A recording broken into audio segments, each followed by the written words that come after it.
할렐루야. 담임 목사님, 교단 총회장으로서 가장 바쁜 시즌을 보내고 있습니다. 모든 해외 일정 가운데 성령 하나님께서 기름 부으시도록, 특별히 하나님 나라 위에 사역하는 것인 것만큼 하나님께서 우리 서울시민교회와 성도들에게 더 기름 부으시도록 계속해서 기도하겠습니다. 운동 경기 중에 과학적 분석과 통계를 가장 많이 활용한 경기, 스포츠가 있습니다. 어떤 운동이 그럴까요? 야구입니다. 야구 경기가 가장 과학적인 분석과 통계를 활용해서 감독들이 우승을 하기 위해서는 엄청난 데이터들을 분석을 해야지만 승리할 확률을 높여갑니다. 이 감독들이 이기기 위해서 제일 많은 분석을 하는데요. 그중에서 첫 번째 키가 무엇일까요? 마운드에 어떤 선발 투수를 올리냐는 것입니다. 상대팀이 좌타자가 많은지 우타자가 많은지를 분석해야 됩니다. 여러 가지 성향을 다 분석해서 어떤 선발을 올릴 것인지, 그리고 그 선발을 언제 내리고 중간 게트를 언제 올릴지 고민을 합니다. 그리고 또 하나 중요한 게 있죠. 마무리 투수입니다. 아무리 10점 이상으로 경기를 벌려놓아도 마무리 투수 한 명이 경기를 뒤집을 때가 너무나 많은 것을 우리 성도님들은 잘 알 것입니다. 오늘 함께 읽은 에스라 7장을 보면 비로소 학자 에스라가 등판을 합니다. 오늘 읽은 본문 제목이 에스라죠. 그러면 에스라가 선발 투수일 것 같습니다. 에스라는 총 10장까지 있는데요. 1장부터 에스라가 등장을 해서 공을 던져야 할 것 같은데 왜 에스라가 7장부터 등장하는 것일까요? 이는 에스라가 마무리 투수로 하나님께서 쓰고 있다는 이유입니다. 그러면 오늘 7장을 읽었는데 에스라 1장부터 6장까지는 누가 선발 투수고 누가 중간 계투일까요? 따라해 보세요. 스룹바벨이 포로에서 1차 귀환할 때 선봉에 서서 약 5만 명의 하나님의 백성들을 데리고 이스라엘로 돌아옵니다. 그래서 스룹바벨과 예수아가 했던 일이 무엇일까요? 성전을 재건합니다. 그래서 그 성전의 이름을 스룹바벨 성전이라고 하죠. 그런데 스룹바벨이 선발 투수가 되어서 열심히 재건을 하지만 쉽지 않습니다. 사마리아인들이 성전 재건을 방해합니다. 그래서 무려 16년 동안 성전 재건이 중단되죠. 이때 하나님께서 투입하는 중간 계투는 누구일까요? 학개 스가랴 선지자입니다. 이스라엘 백성들이 사마리아인들을 핑계대고 자신들은 편백한 집에 거하면서 성전 재건을 멈춘 지가 16년이에요. 그래서 하나님 학개 스가랴를 중간 투수로 마운드에 올려서 이스라엘 백성들을 격려해서 성전을 재건합니다. 그래서 마침내 성전이 재건이 되어지고 봉헌하고 처음으로 유월절을 지키는 이야기가 오늘 에스라 1장부터 6장입니다. 오늘 본문 말씀 7장 1절, 7장 6절 말씀을 한번 화면을 보면서 읽어보겠습니다. 함께 시작. 일 후에 바사왕 아닥사스다가 왕위에 있을 때에 에스라라 하는 자가 있으니 6절도 이어서 바로 읽겠습니다. 이 에스라가 바벨론에서 올라왔으니, 하나님께서 7장에 비로소 마무리 투수인 이 에스라를 올리시는 거죠. 이 시점은 언제입니까? 바사 페르시아 제국의 5대 왕 아닥사스다입니다. 이 아닥사스다는 아하수에로, 잘 아시죠? 에스드의 남편이었던 아하수에로의 아들, 5번째 페르시아 제국의 왕이 아닥사스다입니다. 그런데 1절 제일 서두에 일 후에, 즉 선발 투수 스가랴, 스룹바벨, 중간 계투 학개 스가랴가 일을 다 끝낸 후에 오늘 이 에스라가 예루살렘에 올라왔다. 그런데 지도를 보면 사실 이 바벨론에서 이 예루살렘으로 내려오는 그림이지만 성경에서는 항상 예루살렘의 그 상징적인 의미, 또 예루살렘이 위치해 있는 그 고도 때문에 어떤 곳에서도 오더라도 예루살렘 올라간다라고 이야기를 합니다. 하나님께서 이 에스라를 마지막 투수로 지금 예루살렘으로 올렸습니다. 우리가 경기를 보면 잠실구장이나 야구장에 우리 성도님들 가보셨죠? 선발이 바뀝니다. 주전 선수가 바뀌면 큰 전광판에 무엇이 뜹니까? 교체되는 선수의 프로필이 뜹니다. 이 투수의 승률 몇 할인지 몇 승 몇 패를 지금 시즌까지 했는지 정보를 올려주듯이 오늘 에스라 7장 2절과 5절은 이 에스라가 누구인지 그의 프로필을 기록하고 있습니다. 자, 그러면 이 프로필을 우리가 눈여겨볼 건데요. 에스라의 프로필 중에 세 가지를 특별히 우리가 좀 살펴보려고 합니다. 화면에 7장 5절, 6절 함께 보겠습니다. 이 에스라의 프로필에 보니까 눈여겨볼 첫 번째는 대제사장 누구의 16대 손이라고요? 아론의 16대 손입니다. 그슬로 올라가 보면 이 족보 안에 사독이 있습니다. 이 사독은 솔로몬 왕 때 대제사장이 되었습니다. 즉, 이 에스라가 저기 이방 나라에서 올라오고 있는 마지막 투수인데 가만 보니 족보를 보니 대제사장 가문의 레위 지파의 율법에 정통한 가문의 사람이라는 정보를 주고 있습니다. 그리고 7장 6절에 보니까 그는 이스라엘의 하나님 여호와께서 주신 모세의 율법에 익숙한 학자로서 넘겨주십시오. 하나님의 율법에 익숙한 학자다라고 되어 있습니다. 우리가 익숙하다라는 표현을 언제 씁니까? 우리 교회 앞뒤로 어린이 대공원도 있고 아차산이 있습니다. 이 아차산에 익숙하다라고 할 때 아차산에 대한 정보를 많이 안다라고 해서 우리 익숙하다라고 말하지 않습니다. 요즘은 네이버 검색이나 챗 GPT에 물어보면 정보는 넘쳐나죠. 지식이 익숙하다라고 이야기를 하지 않습니다. 아침, 점심, 저녁 이 아차산의 모든 풍경을 다 경험해 본 사람, 아차산의 둘레길을 다 걸어본 사람, 아차산으로 올라가는 모든 루트를 직접 걸어본 사람을 향해 우리는 익숙한 사람이다라고 하듯이 오늘 이 에스라는 율법을 지식적으로만 꿰뚫고 있는 학자가 아니라 그가 바벨론, 페르시아 제국에서 율법대로 살고 율법을 실천하며 율법의 사람이다라는 것을 오늘 그 프로필 속에서 우리가 첫 번째 발견할 수 있습니다. 그리고 뒤이어 7장 6절에 보니까 이 에스라는 왕에게 구하는 것을 다 받는 자더이니 이 당시 헬라 제국이 페르시아를 이기기 전까지는 이 페르시아 제국, 바사 제국을 이길 수 있는, 넘볼 수 있는 제국이 없었습니다. 당시에 세계 경제 군사력의 패권을 쥐고 있는 나라가 페르시아인데요.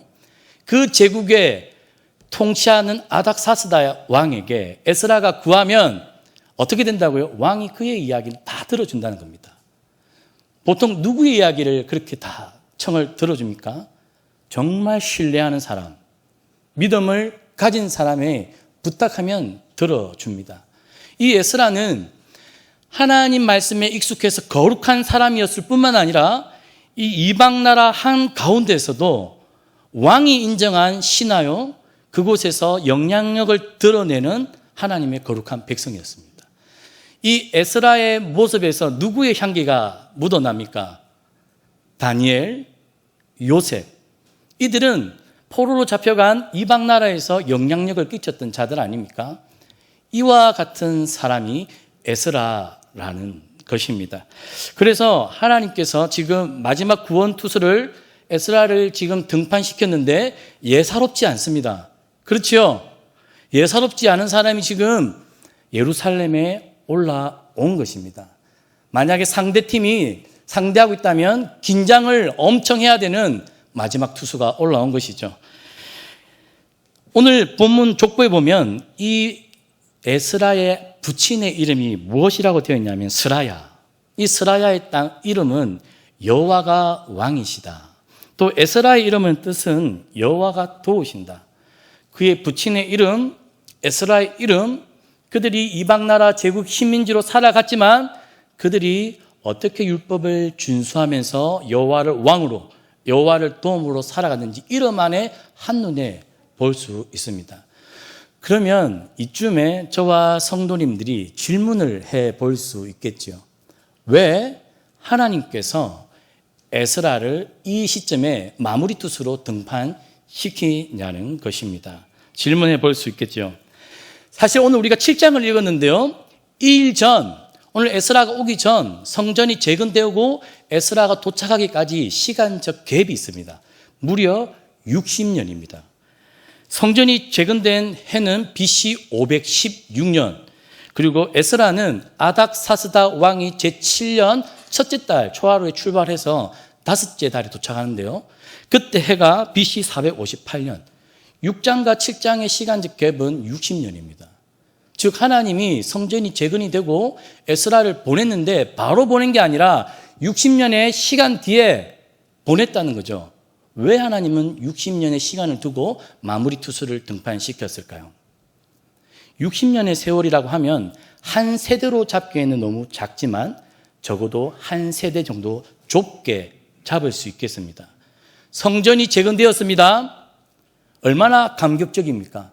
성전의 재건이 갖는 의미는 하나님이 다시 우리에게로 돌아오는 것, 하나님이 임재하셔서 이스라엘 백성과 다시 사귀는 것, 그리고 돌아온 바벨론에서 돌아온 이 포로 이스라엘 백성들이 다시 하나님의 다스림을 받는 것을 상징합니다. 성전은 재건되었지만 60년의 세월 동안 이스라엘 백성들 공동체의 신앙과 믿음의 삶은 재건이 되었을까요? 안 되었을까요? 안 되었다는 겁니다. 성전이 재건되면 이제 정신을 차려야죠. 바벨론 포로 유수 기간 동안 이스라엘 공동체는 신학적 반성을 합니다. 왜 우리가 선민인데 바벨론으로 끌려왔는가? 그 고민 속에 하나님이 이방신들보다 약한가? 아니면 우리가 잘못해서 하나님 우리를 떠났는가? 신학적 반성을 했습니다. 그 반성 가운데 우리가 다시 돌아갈 수만 있다면 하나님 앞에 제대로 살아보리라. 그것이 이스라엘 백성들의 결심이었죠. 그러나 막상 돌아왔어요. 성전은 재건되었습니다. 그들의 그 바람은 허지부지 되었다는 겁니다. 자, 그래서 오늘 에스라는 예루살렘으로 올라옵니다. 이 바사 페르시아에서 예루살렘까지의 직선 거리는 약 1000km입니다. 근데 직선으로 올 수는 없죠. 당시 비행기가 없으니까요. 그러면 길을 우회해서 오면 약 1500km입니다. 이 1500km를 걸어오는 동안 아마 무언가를 탔겠죠. 말이나 낙이나. 오늘 성경 본문은 4달이 걸렸다라고 합니다. 그 긴 시간 동안 본국으로 돌아오면서 에스라가 얼마나 기대에 부풀렸었겠습니까? 성전이 재건되었다고 한다. 그러면 이 성전이 재건된 것을 가지고 하나님께서 새로운 일을 하시려나 보다 기대감으로 왔는데요. 막상 돌아와서 에스라가 마주한 본국의 현실은 처참했습니다. 그래서 그 본국의 처참한 현실을 목도한 에스라의 심정을 담아놓은 본문이 있습니다. 에스라 9장 3절, 4절, 6절 말씀을 한번 제가 보겠습니다. 3절에 내가 이 일을 듣고 속옷과 겉옷을 찢고 머리털과 수염을 뜯으며 기가 막혀 앉으니. 이 일을 들었다. 본국에 돌아와서 에스라에게 보고를 합니다. 지금 이스라엘의 지금 형편이 이러이러합니다. 실제 모습이 이러이러합니다. 보고를 들었습니다. 아마 담임 목사님이 이제 다음 주 토요일 오시면 부목사들이 보고하겠죠. 우리 어떤 집사님들이 어떤 일들이 있었습니다 하듯이 보고를 받는데요. 문제가 생깁니다. 너무 문제가 심각하니까 기가 막혔다라는 표현을 3절에서 합니다. 한 번에 그치는 것이 아니라 9장 4절 내가 저녁 제사 드릴 때까지 기가 막혀 앉아 있으니 어떠했길래 도대체 이 에스라가 기가 막혔다라고 2번이나 반복해서 표현하고 있을까요? 그리고 9장 6절에는 하나님 볼 낯이 없을 정도로 부끄럽고 얼굴 낯이 뜨겁다.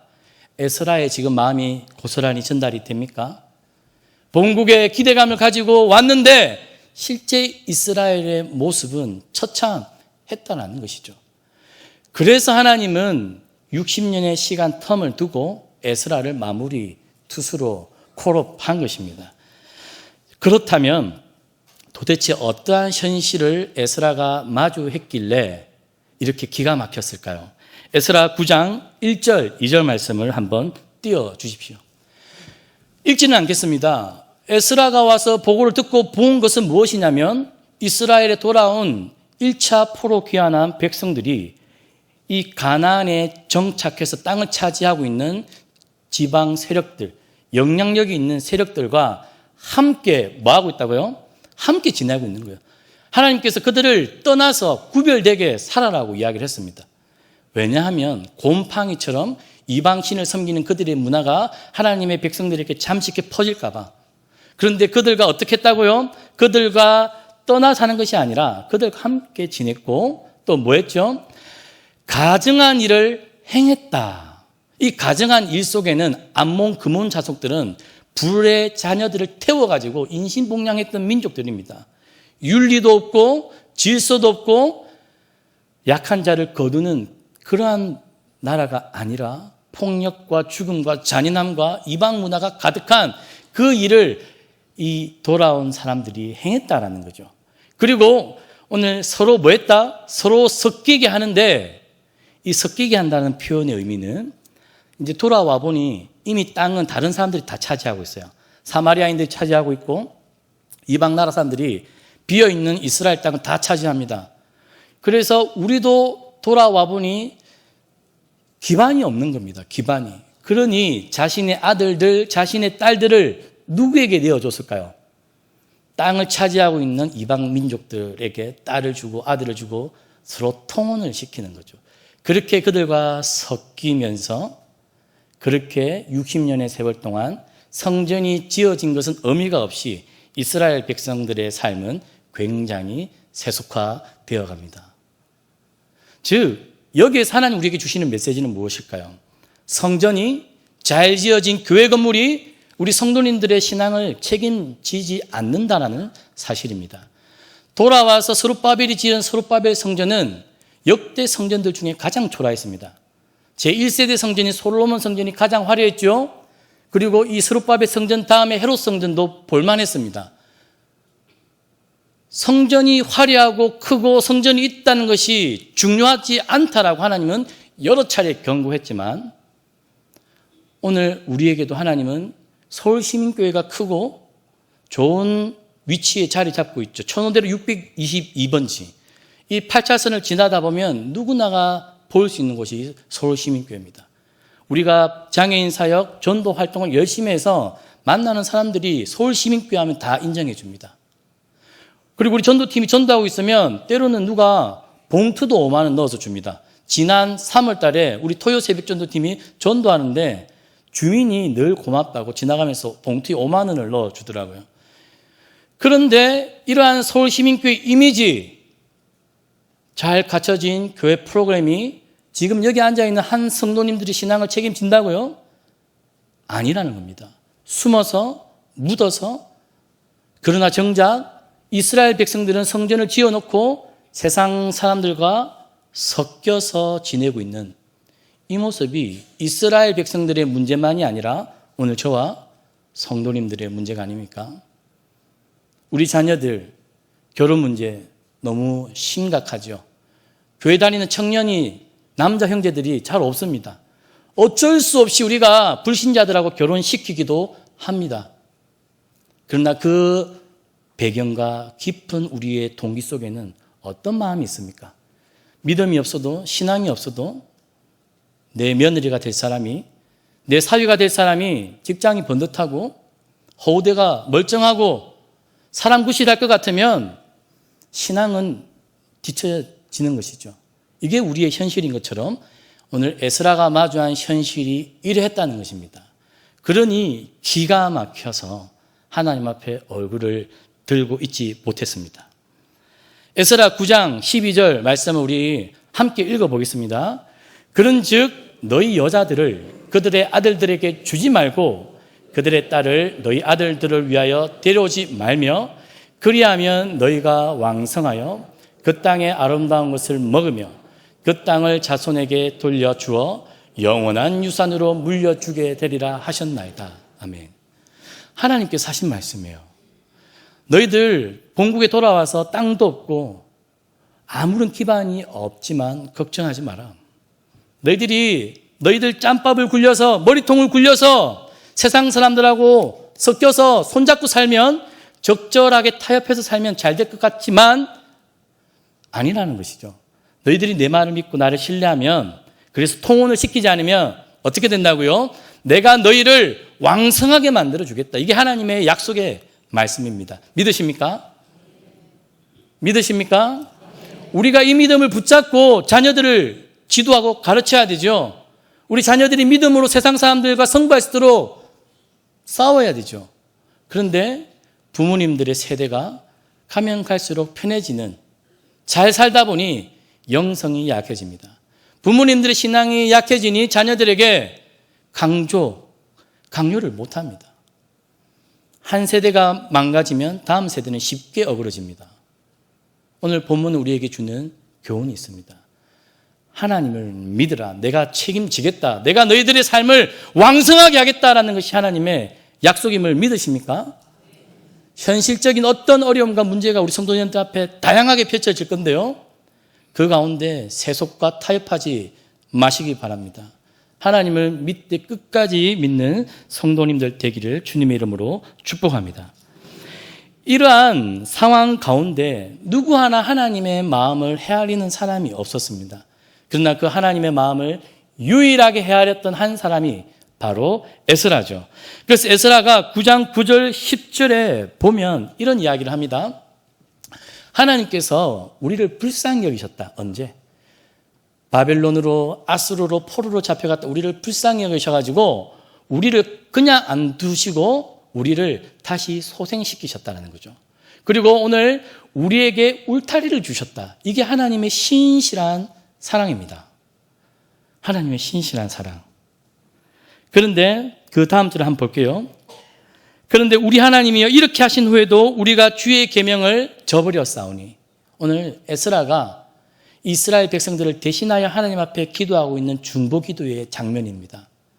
그렇게 하나님이 신실하게 우리를 돌보시고 갚으시고 책임지셨는데 우리는 또다시 여호와의 계명을 저버렸다. 오늘 에스라의 마음입니다.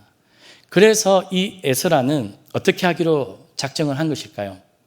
자신의 인생을 이 무너져가고 썩어져가는 이스라엘 공동체를 위해 내어 던지기로 희생하는 것입니다. 오늘 본문을 보니까 에스라는 이 페르시아 제국에서 존경받는 지위와 자리에 있었습니다. 그곳에서 편안한 환경 속에서 율법을 연구하고 책을 쓰고 후손들에게 가르칠 수도 있었겠죠. 좋은 대학교에 석자 교수로 지내면서 율법을 가르칠 수 있는 모든 조건이 에스라가 갖고 있었습니다. 그러나 에스라는 그 자리를 내팽개 쳐버리고 1500km의 먼 거리를 오늘 본국을 돌아오는 겁니다. 6.25 전쟁 이후에 한국 사회의 모든 경제 사회적 기반들이 다 폭격으로 무너져 버렸죠. 그것을 재건하는 데는 오랜 시간이 걸렸습니다. 세계에서 가장 못 살고 가난한 나라가 대한민국이었습니다. 그런 상황과 비슷한 환경이 지금 에스라가 돌아온 본국의 상황입니다. 우리 성도님들 같으면 서울에서 잘 살고 있는데 하나님께서 비전을 주셔가지고 저기 남해 저 끝에 한 섬에 가서 섬기라라고 하면 선뜻 움직이겠습니까? 아니면 우리 성도님들의 자녀들이 교고지로 발령을 받으면 우리 성도님들의 마음이 편합니까? 우리의 아이들이 전방에 배치를 받으면 마음이 편하십니까? 안 편하죠. 그 어려운 모든 길을 오늘 에스라는 공동체를 위해 자신의 모든 것을, 자신의 모든 인생을 던집니다. 에스라 8장 31절에 한번 보겠습니다. 이 에스라 8장 31절 말씀을 한번 띄워주십시오.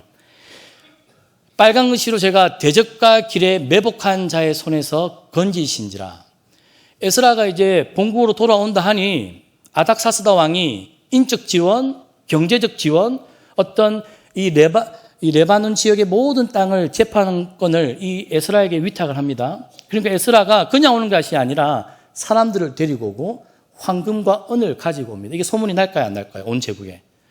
이 에스라 여기를 잘 공격하면 이 1500km 밑에 어느 곳을 공격하면 엄청난 경제적 부를 한순간에 얻을 수 있는 소문이 퍼졌겠죠. 그래서 에스라를 노리는 이 매복한 자들이 많았다는 것입니다. 그런데 8장 22절 에스라가 이 떠나기 전에 여러 차례 아닥사스다 왕에게 한 이야기가 있습니다. 왕에게 하나님은 자기를 찾는 모든 자에게 선을 베푸시는 분이 내가 믿는 하나님입니다. 이야기를 한 적이 있어요. 자기가 하나님한테 그렇게 이야기를 했는데 이제 본국에 떠난다고 어려움이 도사리는 것을 보고 왕에게 이 병력을, 군대를 좀 요청하는 것이 뭐하다? 부끄럽다는 것이죠. 그래서 신앙의 지조 때문에 왕에게 이 병력을 요구하지 않고 어려움이 예견되고 있지만 그 길을 믿음으로 떠나온 사람이 에스라라는 겁니다. 공동체와 하나님 나라를 위해 희생한 것이 많고 자신의 어떤 마주할 어려움도 마다하지 않고 돌아온 사람이 누구라고요? 에스라. 저는 우리 성도님들 한 사람 한 사람이 에스라와 같은 인생의 태도로 살아가기를 축복합니다. 우리가 교회 생활을 하다 보면 잘못되는 거, 문제가 많은 거, 다른 성도들의 단점들이 너무 많이 보이죠. 비판하는 것은 쉽고 비판은 누구나 할 수 있습니다. 초등학교를 나오지 않아도 다른 사람들을 흉보고 비판하는 것은 아무나 할 수 있어요. 그러나 어려움에 직면했을 때, 누구 하나 공동체를 위해 헌신하지 않을 때 자신의 모든 것을 내던지는 사람은 없습니다. 그러나 에스라 한 사람이 비전을 가지고 하나님 나라의 뜻을 위해 자신의 모든 것을 가지고 오늘 드리는 것처럼 저는 오늘 예배드리는 성도님 한 사람 한 사람이 작더라도 내가 교회와 하나님 나라를 위해 드릴 수 있는 것은 무엇일까? 그럼에도 불구하고 내가 마주할 경제적 어려움, 나의 어떤 여러 가지 불편함이 있을지라도 하나님 나라의 비전을 위해 과감히 자신의 모든 것을 내어 던지는 우리 성도님들 되기를 주님의 이름으로 축복합니다. 마지막입니다. 그렇다면 하나님의 백성들이 에스라와 같이 비전을 따라 살아갈 수 있는 힘은 어디서 나오는 것일까요? 에스라는 어떤 힘 때문에 그 모든 희생과 어려움을 감수하고라도 예루살렘에 올라온 것일까요? 마지막 성경 구절인데요. 7장 28절을 우리 힘있게 한 목소리로 읽겠습니다. 또 나로 왕과 그의 보좌관들 앞과 왕의 권세 있는 모든 방백의 앞에서 은혜를 얻게 하셨도다. 내 하나님 여호와의 손이 내 위에 있으므로 내가 힘을 얻어 이스라엘 중에 우두머리들을 모아 나와 함께 올라오게 하였노라. 아멘. 첫 번째, 우리가 비전을 따라 자신의 모든 것을 드릴 수 있는 힘은 하나님이 우리의 마음을 감동시키는 거죠. 성령 하나님께서 여러분들의 마음을 만지시는 겁니다. 우리 안에 세속의 유혹과 성공에 대한 욕심으로 가득 차 있으면 절대 이런 헌신은 일어날 수가 없습니다. 내 것 챙기기 바쁘겠죠. 그러나 우리가 성령에 충만할 때, 하나님의 은혜가 우리 안에 가득할 때 우리는 작은 것이라도 하나님께 마음 다해 드리려고 합니다. 오늘 내 하나님 여호와의 손이 어디 위에 있었다고요? 내 위에 있었다라는 고백. 오늘 우리 성도님들은 하나님의 손이 내 위에 있다라고 고백할 수 있습니까? 그 은혜 때문에 하나님의 인도하심 때문에 오늘 예배 자리에 나온 거 맞습니까? 오늘 예배 마치고 돌아갈 때는 하나님의 은혜가, 하나님의 손이 우리 성도님들 머리 위에 있기를 주님의 이름으로 축복합니다. 우리 인생은 별 볼 것이 없습니다. 오늘 에스라는 얼마든지 자신을 부풀리고 자랑할 수 있었겠죠. 자기가 가지고 온 인력들, 아닥사스다 왕의 든든한 지원들. 그러나 에스라는 절대 그러한 교만한 모습을 보이는 것이 아니라 하나님의 은혜로 왔고 하나님의 힘으로 왔습니다. 그것이 하나님의 비전을 품은 자들의 마지막 자세입니다. 말씀을 맺겠습니다. 에스라의 등장은 하나님께서 성전 건축, 잘 지어진 성전이 중요한 것이 아니다라는 메시지를 주기 위함입니다. 오랜 역사와 전통을 가진 서울시민교회가 우리의 신앙을 담보하지 않습니다. 에스라와 같이 말씀을 연구하고 말씀을 준행하고 말씀을 가르치기로 작정한 한 사람이 하나님의 말씀을 순종하는 그 일이 성전보다 더 중요하다는 사실을 오늘 본문은 가르치고 있습니다. 그러나 이 일을 위해 에스라가 헌신하였습니다. 저는 저와 성도님들이 이 일에 자신의 모든 인생의 사활을 걸기를 주님의 이름으로 축복합니다. 하나님의 은혜가, 하나님의 오른손이 우리 성도님들의 인생을 둘러싸기를 주님의 이름으로 축복합니다.